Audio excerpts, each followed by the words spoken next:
Hey guys, welcome to Monkey and Frank. My name's Stowe, my body's Tom. I want to continue my conversation about cannabis.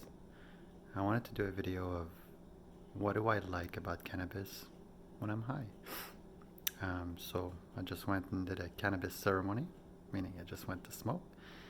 And first thing I want to talk to you about is the idea that I don't have red eyes. You see that? It's been many years that I figured out that if it's physical and yet it's mentally and it's spiritual all at the same time, but I didn't know it was spiritual. But when I was young, I would smoke cannabis and my eyes would get red like everybody else. And I noticed that when I became more confident and I learned that thing with my mom where as long as I would look at her in the eyes and I would be confident and I would say, "Look, mom, look, do I look high right now?" Because at one point I was lying to her. I was smoking up, and I was like, "Mom, I didn't smoke. Look at my eyes. Look at my eyes," because I'd realized that when I when you smoke up and you look up and you have a confidence and you look with confidence, so your eyes are not high. Basically, your eyes are not like zoned out, kind of whatever. You're like intentionally looking. And I noticed that I did that often again, like back in the day, uh, if I would smoke and drive. Because I started driving when I was 14. I started smoking when I was 16. And I smoked all my life, right? So intoxicated smoking. Um, and there was one way to do it. When you smoke high, forget everybody else in the car and drive and use your eyes, and that's it. Because I used to be I am scared of death. I don't want to die, and I didn't want to die back then. When I first started driving, I used to be so scared of incoming traffic. I would I would be so scared. At one point, I had to trick my mind and just look on this side of the line, and that's it, and look as far as you can. My uncle always told me to be a great driver, you look as far as you can. Don't look just at the front of your nose. F1 drivers, they look as far as they can. And don't worry, your car will go where it wants, where you're looking. Even though you're in a curve and you're looking at the end of the curve, you're still going to do a good curve because it's spiritual. It's always been the case, but when you're high, you do that. You just continue using your eyes and you drive. And the panic would come up. Like, I would be so scared. And I would just breathe through it. But because I was driving, I couldn't do anything else. I couldn't stop. I couldn't pass out. I couldn't, you're stuck. If you do anything else, you die. The car is the number one cause of death right now, risk in my life. Period. There's nothing else. Um, because I'm still young, right? I think. And and that's what I used to do. But when I noticed that if I did that with my mom and I would look at her, my eyes would not be red anymore. It would just be white like this. Like I just smoked a full joint and no problem. And I say and a lot though when I'm high. So what do I like about cannabis? First thing, this feeling. Like when I get high now, and I can do this when I'm not high too. But being high and high makes it stronger. Is as if all of my nervous system is on at the tip of my skin, and I feel. I used to call it a body buzz. It used to scare the shit out of me. I would bad trip if I would get a body buzz when I was young. But now every time I smoke, it doesn't matter. It's spiritual. It's when you open up to the awareness presence of your body that just turns on. And the mushroom, of course, helped me figure it out. But when I get high, that feeling as if my skin is firing on, it's just on, as if I'm an electrical being full of frequency, and I feel my feelings in its entirety, and it makes it so that we are one, and I really like that. Because when I'm not one with my body and I'm feeling physical pain or I'm having trouble handling life and getting upset or whatever, it's separate. You are the cause of my pain. You, this, that, do, da, da. When you get high, it's like, no, we're one actually, and you're part of everything. And it like, ah. But again, before Peru, before spirituality, before a trust of God, don't even think about it. It would be panic. Like it feels like a panic attack. I'm having literally a panic attack right now, but it feels great. And because my body is not fighting it, no adrenaline really. That's the one of the difference when I became present. The My stomach doesn't hurt anymore when I smoke because the adrenaline's not being released because I allow the feeling to be. But if I'm not high and I'm getting upset, then I get attached. Then the adrenaline, like the fight or flight, I guess. I'm not sure. I'm not a scientist, but all I know is what I'm feeling inside. And now when I smoke up, it's like, now I need to get to that level when I'm sober. I want that feeling of like, okay, fucking life is chaotic. Take a few deep breaths and, because I can't do that, so that's why I'm really close to sobriety. But if I wouldn't be able to do that, I'd be smoking for the rest of my life. Fuck you all. Period. And same with like right now in my life because I have to work and I've got children, it drains me of my energy. But as soon as I like again, I don't want to promote cannabis. Like as soon as I get to a certain age, and let's say, and I'm retired and I can have naps in the afternoon, like I'm probably gonna be an addict again. I can grow it. The price is like I can grow it. Like it's easy to grow. I'm gonna do some videos about that. But cannabis, it's unlimited amount if you want. Like unlimited. One season, one plant outside, just outside. One plant is good for a full year. But I want variety, right? But I'm telling you, that's another thing I like about cannabis. Under the right circumstances, it's not that expensive. It really is not. Especially if you live like in a warm climate or whatever. In Canada, I bought a light, right? So I'm paying 900 watts per hour, 12 hours a day, right? Anyways, so again, what else do I love about it? It's infinite.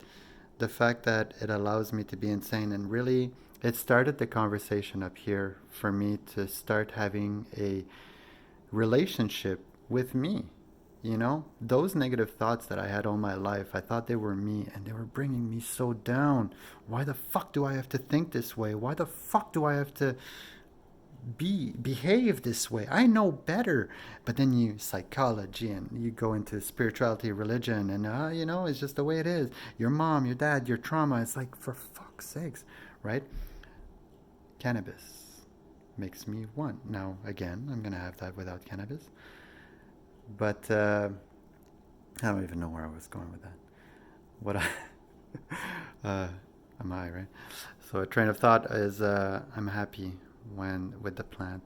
It's cheap. It's insane. The miracle. Oh yeah, the relationship with my mind. The archetypes. When I smoke cannabis, because when I did ayahuasca, it was really me and the plant.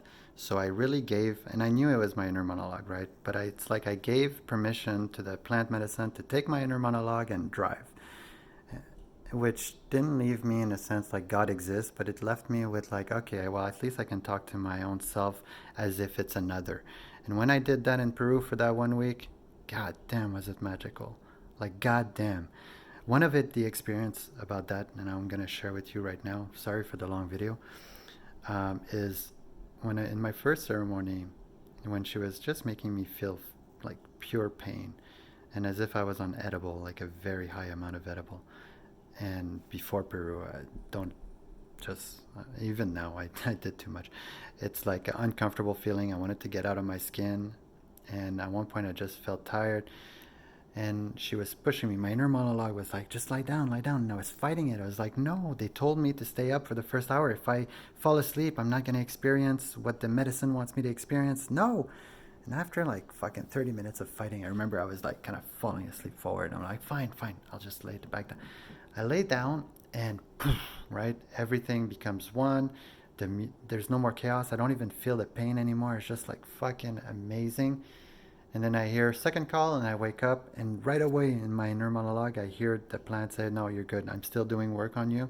Don't go for the second call. Stay right here, and we're gonna do this together." And I remember like, what? Like it was weird waking up to my inner monologue talking to me in such a positive way, right? In such a loving way. And I'm like, all right, I'm gonna lay back down. And everything chaotic that was happening around me, I was finding so much delight. And she was telling me that's a part of your brain that I'm working on right now that's gonna make it so that chaos, you're not gonna see it as an antagonizer. Is that a word? But like as a, you're gonna enjoy it. It's funny. Chaos is funny. And I was like, cool. And then at one point, as she was talking to me, she says, "Close your eyes." I'm like, okay, I close my eyes. And then I hear somebody puke. I open my eyes and she's like, "Close your eyes." And when she said, "Close your eyes," I felt like vomit come up. I'm like, okay, close my eyes. And then somebody screamed. And I think Anthony screamed. And I opened my eyes again. And then she's like, "I'm not going to say it again." And again, the vomit like came up to here. I was like, okay. Like it was real. So I'm like, okay, close my eyes. And then she's like, don't fuck it up. Basically, I'm like, I'm not. This is serious. I didn't understand. I'm closing my eyes. And as soon as I really get the understanding that I need to close my eyes, brrr, in my stomach, and I'm like, fuck, I need to go to, like, this is urgent. Like, I need to go to the bathroom now. And I ask her, I need to go to the bathroom. She's like, go to the bathroom. I'm like, can I open my eyes? No. And it was so, like, no. And I'm like, okay. And I turn on the red flashlight so I get a facilitator to come and see me.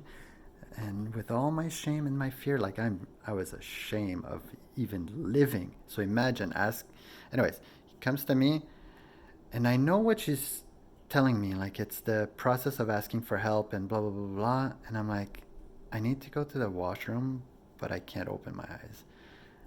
And he's like, all right, let's do this. And I get up and I walk, and and I cheat a little bit because I'm afraid, but she's still like being patient with me. I feel it. And I get to the door and I touch the door, and she says, okay, like you pass. I remember saying, you pass. Just open your eyes and go to the washroom. And I went to the washroom and I sat down and I did my business, and I got up. There was a thing on the wall. I mean, I've been to that bathroom now like 10 times because I had, yeah. And there was like, thank you for having courage or something like that. And I'm like, what the fuck? And that started I'm insane in a beautiful way, like a surrender to your inner self, to who you are. It was the beginning of my journey, the very first ayahuasca ceremony. And cannabis, when I got back home, gave me that same feeling of, you know, being able to talk to myself. And so when I smoked after like a month, when I was going like crazy, insane with the integration, it was not going well. I was back at work, anxiety full back on, and it was worse in a way because now I had all these fears and I was raw and I would cry all the time. And I'm like, and I went to my wife's like, I gotta go back to cannabis. I gotta do something. Like, and that's when I started my ceremonies where I would like really write my intention. What do I want from the plant? Do some sage, burn whatever, go outside, do the ceremony, trip, like trip the fuck out. Like panic would go to the extreme, but it would pass a threshold where it's like I would go back to my journey, my ayahuasca journey, and just I would start breathing and I would go downstairs, cry, punch a pillow, whatever needed to be done to let it out. And I created such a fucking insane relationship with that plant this year. What do I love about it? Everything. She taught me how to be spiritual. Like these videos that I'm doing for you guys and opening up, like, this is not natural. This is not me. I don't want to do this. I'm sweating right now. And, but like, it's like for others, for purpose, for going towards your shame. Like, I want to carry all of my feelings on my shoulder, cannabis or not. I want, So this plant medicine is fucking amazing because it grounds me. But I've been noticing the disrespect that I've shown her lately by smoking, and just the intentions are not as clear, they're not as pure, they're very much, I'm scared, you know, and I'm doing it, and maybe not looking at my feeling as much as I should. And what do I love about it? Everything, fucking everything. Makes me hungry, removes like everything. When I stretch, when I work out, when I do jujitsu, everything. I love being that. This state of mind is way better than anything else. Just because I'm tired, it makes me sad. And just because I feel like I don't have control over it, that makes me angry. And yeah, love you guys. Monkey and Frank, baby.